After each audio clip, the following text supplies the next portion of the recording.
Hello everyone! Welcome to another sit-down vlog! So for today's topic is all about how to apply multiple entry Schengen visa here in United Kingdom. At syempre, meron tayong kodigo dito guys kasi today is December 24 and hindi pa tayo nag-vlog. Nung July pa ito guys. Buti na lang sinulat ko. So lahat is babasahin ko. So, ang itatakal natin ngayon is process, requirement, expenses, and timeline. So, ang mauuna muna is process. So, process that I did through online. So, dalawa ito guys. First one, application form. I applied through online. I input all my details at france.visas.gouv.fr. Next one, I booked my appointment at visas-fr.tlscontact.com. So, meron tayong BLS, TLS, and VFS. Pero nakadepende yun sa country na pupuntahan. So, ang napili ko is tls.com. So, lahat ng link, ililink ko na lang sa description box. It took me like a week to get an appointment. So, ang ginawa ko every hour, every minute, for 1 week, guys, na tumitingin sa website ng appointment. Kasi dito sa United Kingdom, sobrang hirap din makakuha ng slot for appointment. After acquiring an appointment, I paid 33.98 for service fee. Then, I print a copy of the appointment that includes the receipt, date, and the time of appointment. So, next process would be process that I did in the visa center. So, 5 ito guys. The first one is outside security, which is the ground floor. So, dito sa UK guys, ang first floor nila is ground floor. So, ground floor, tapos yung second floor natin is yun ang first floor nila. Guys, papakita ko lang yung labas ng TLS Contact visa application para makita nyo kasi walang nakasulat. Any sulat, wala. Ang nakalagay lang dito is 1, as in O-N-E. So, papasok ko lang kayo dito. So, ang makikita nyo una is 1.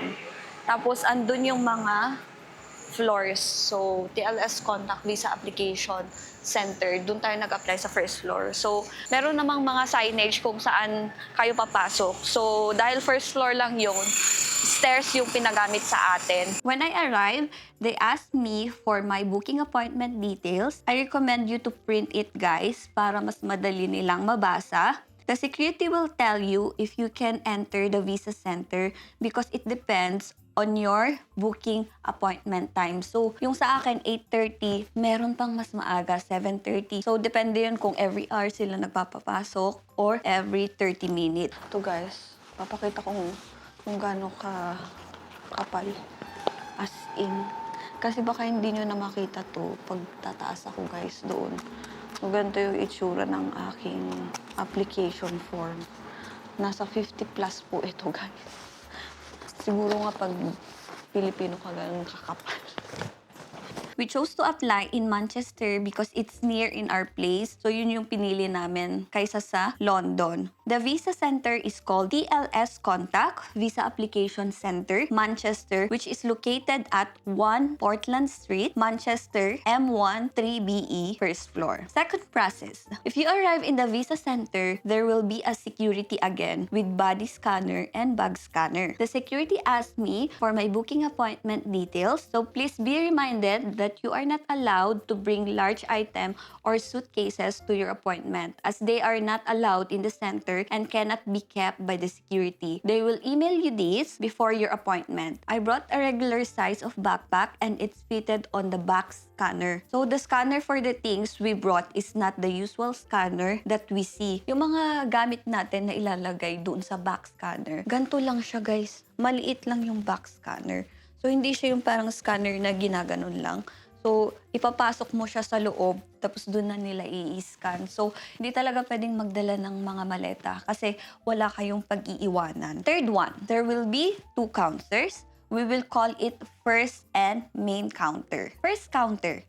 They asked me for booking appointment details, original passport, application form, France visas, registration receipt, immigration status, and share code. They put this in a clear envelope and then staff will give you the clear envelope and will tell you to sit in the waiting area for the main counter and tell you to look at the screen showing your application reference and what counter you're going. Next one, the main counter. First, they asked me to show my booking appointment and hand over the clear envelope that consists of your original passport, application form, France visas registration receipt, immigration status. Yung immigration status, kailangan nakashow yung feature nyo and details. And immigration status share code. The staff will check the documents that is in the clear envelope, then ask for photo ID picture. The photo size should be 35 mm by 45 mm in a white background. The face has a size. Hindi ko na-research kung ano yung size ng face. So, there's a size for the face and the white background. So, hindi ko na-research, guys, kung ano yung size ng face. Kasi,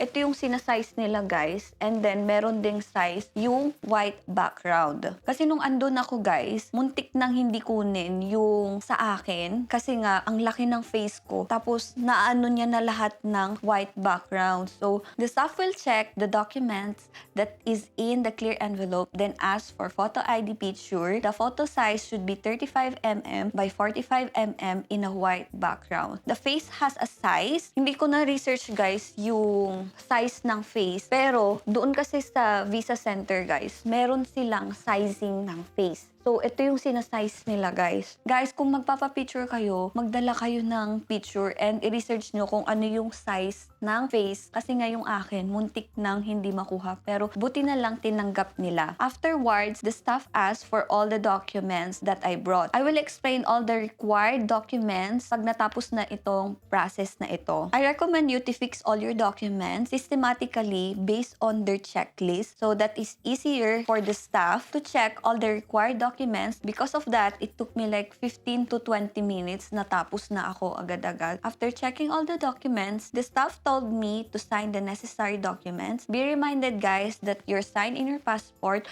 should be exactly the same. So, kailangan same na same talaga yung pirma nyo. Kasi kung hindi siya mag-same, there's a chance na i-decline nila yung application ninyo. Then, the staff asked if I want to collect or deliver my passport. I chose to collect in the Visa Center, not because I don't want to pay, but I want to be sure that I will not lose my passport due to delivery problems. After signing all the documents, I paid 76.47 pounds for visa fee. The staff then gave the receipt and documents that is needed to bring before collecting the original passport. The last process would be biometrics, photo and fingerprints. After main counter, I went to the biometric counter. The staff took a picture of me and did some fingerprinting, guys.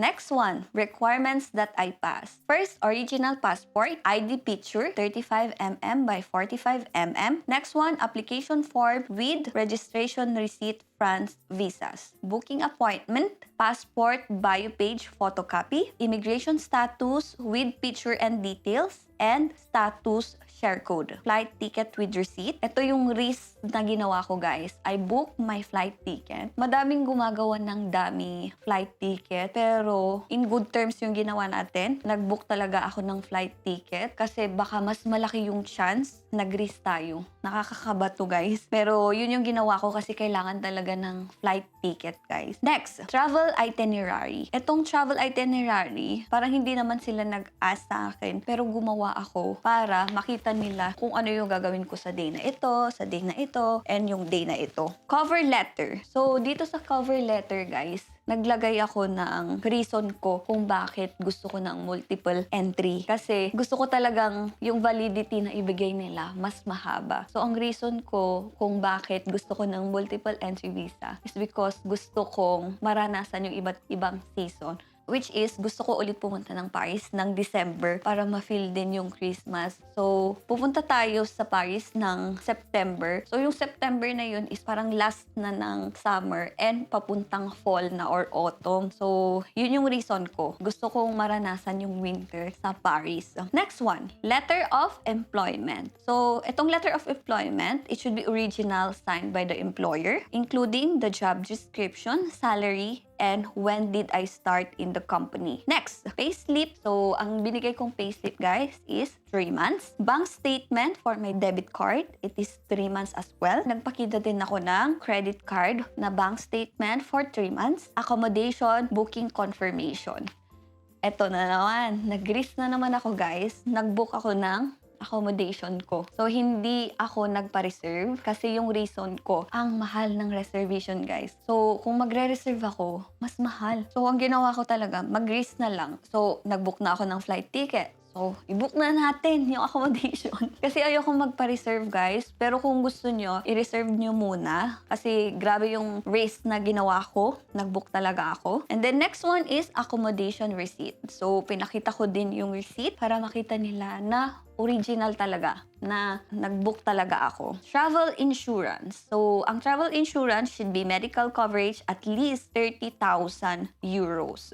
So, ang travel insurance ko, bumili ako sa CoverWise Travel Insurance for Europe and inside UK for 1 year. So, it cost me 17.75 for 2 packs. So, 2 packs, guys, kasi nag-apply din yung asawa ko. Mura na yun, guys. 17.75 for 2 packs. Tapos 1 year na, guys. Marriage certificate. Nagbigay din kami ng marriage certificate kasi nga, nag-apply din yung asawa ko. So, photocopy lang yung binigay namin. Pero, nag-ask yung counter ng original, which is good, guys. Dinala din namin yung original. Ayaw din kasi namin magbigay ng original kasi iilan lang yung nakuha namin. So, buti na lang. Pina-photocopy namin, kinuha din namin yung original copy. So, yun lang yung mga requirements na ibinigay namin. Dun sa asawa ko is dependent visa siya dito sa UK. So, I'm the main applicant. So, may extra documents na hiningi. So, ang binigay niya is yung bank statement ko, debit, which is 3 months. And then, yung passport bio page ko. So, photocopy lang din yun. So, next topic is the expenses. So, yung expenses natin, there are 3 main. So, hindi ko na sinali yung accommodation and the flight ticket. So, ang andito lang is first 33.98 for service fee after acquiring appointment through online. Next one is 76.46 pounds for visa fee at visa center. So, each yan, guys, ha? And then, third one is 17.75 travel insurance for 1 year at CoverWise Travel Insurance for 2 packs. The last topic would be timeline. So, June 22, 2025, I acquired a slot for appointment. July 23, 2025 is my appointment date. August 5, 2025, TLS contact emailed me that it is ready for collection. So, kinabukasan nun, we collected our passport. Today is August 6 and we are here at TLS Application Center. So, nakikita niyo yung background ko. Andito lang siya, guys. Iko-collect na natin yung passport natin. Nag-email sila na pwede na nating i-collect. We have our application checklist. Dinala natin yung application checklist and our immigration status and share code. So, papasok na tayo kasi yung collection lang nila dito is 1 p.m. to 4 p.m. So, hindi natin alam kung mag-iiba yun, guys. So, you have to check your email pag magko-collect kayo. Tara, pasok na tayo sa TLS Application Center. So, ang collection, guys, if you will collect your passport in the visa center, ang kailangan nila is immigration status with details and share code. Next one is documents that they gave to collect your passport. It is called application checklist. So, they will not email if you're approved or na-decline yung application. So, nung kinolect namin yung passport namin, that's when we will know kung approved ba kami or hindi.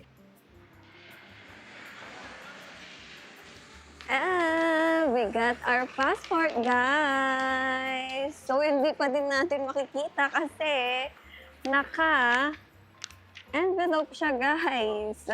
Kasi yung parang lagi kong nakikita sa mga vlog na pag may papel daw or ano, hindi approve. Pero hindi ko makita. Ito na, guys, ang ating passport. So, dalawa kami ng asawa ko.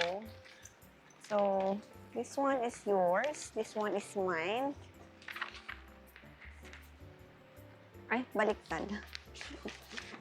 Oh. Ayan. Sabi nila sa mga ibang vlog, guys, pag may papel sa loob ng envelope, hindi approve. Hindi ko alam, charot-charot lang nila yun. Pero wala akong nakikita. And ganito yung itsura niya. Ayan. Tapos, i-open na natin dito. I-open na natin dito. Ayan guys. Open na natin. Sabay na lang tayo para makita yung reaction nating dalawa. Sabay tayo. Ay, guys, ay. Buksan mo. Sa walang papel, guys. Ay! Oh my gosh. Oh my gosh. Ang maganda pa dito, guys, hindi siya naka-close yung passport. Kitang-kita. Oh my God, beautiful. Oy. Grabe yun talaga yung mukha ko. Oh my gosh. Ilan yung binigay sa atin? Yung mukha. So, yung mukha pa yun yung problema niya. Na-headband ako. So, ang atin is August 29 pa applicable itong visa. And yung aming flight is August 29 din. So, bibilangin natin guys. August, September, October, November, December, January, February. So, 6 months yung binigay sa atin, guys. 6 months. Oh my gosh. Ikaw, 6 months? Same na tayo. Ay, 6 months, guys! Yung parang ina-expect ko 1 month lang, guys. Kasi mostly yung binibigay or 3 months. Pero yung sa atin, 6 months! Oh my gosh! France. Etats, Schengen, Londres. Ay, nakaka-happy talaga, guys! We're going to Paris. See you sa aming vlog, guys, doon. The validity is August 29, 2025 to February 25, 2026. So, they gave us 6 months, guys. Oh my gosh. So, binigyan kami ng 6 months. Yung risk natin sa pagbubuk ng flights, pagbubuk ng accommodation. Paid naman, guys. So, I'm very happy na 6 months yung 6 months yung binigay sa atin. Ang dami na natin napuntahan. And abangan nyo, guys, kasi may nangyari. Sobrang sad ito. Kaya kailangan nyo panuorin yung susunod sa vlog na to. So, watch out, guys. So, thank you for watching this video. Stay positive. Always choose happiness without wrecking anyone's happiness. And if you wanna be it, ace it. Just comment down below, guys, kung may questions kayo. Bye, guys! See you!